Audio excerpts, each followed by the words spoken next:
হজে কমল বিমান ভাড়া। বিমান ভাড়া কমিয়ে আগামী 2027 সালের হজ প্যাকেজ ঘোষণা করা হয়েছে।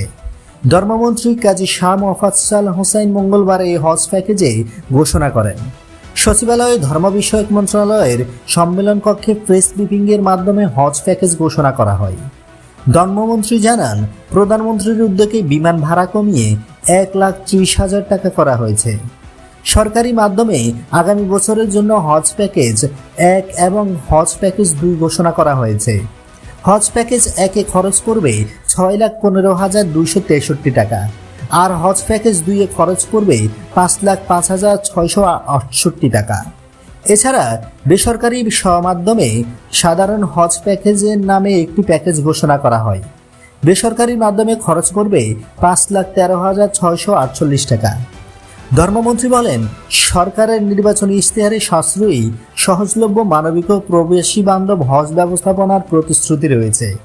সেই ধারাবাহিকতায় প্রধানমন্ত্রীর উদ্যোগে এবার হজ ফ্লাইটের বিমান ভাড়া গত বছরের তুলনায় 24,830 টাকা কমিয়ে 1,30,000 টাকা নির্ধারণ করা হয়েছে।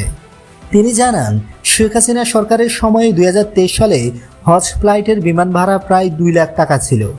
2025 সালে অন্তর্বর্তী সরকারের আমলে তা কমিয়ে 1,67,820 টাকা করা হয়। এবার তা আরও কমিয়ে 1,30,000 টাকা নির্ধারণ করা হয়েছে। হজ প্যাকেজ 1, এই প্যাকেজে হজযাত্রীদের মক্কায় হারাম শরীফের বহির্চত্বর থেকে 1000 থেকে 1400 মিটারের মধ্যে এবং মদিনায় মারকাজিয়া এলাকায় আবাসন সুবিধা দেওয়া হবে। মিনায় জোন 2 এ তাঁবুর অবস্থান হবে এবং মিনা আরাফায় সার্ভিস প্যাকেজ 3 ক্যাটাগরির সার্ভিস সহ মোয়াল্লেম কর্তৃক খাবার সরবরাহ করা হবে।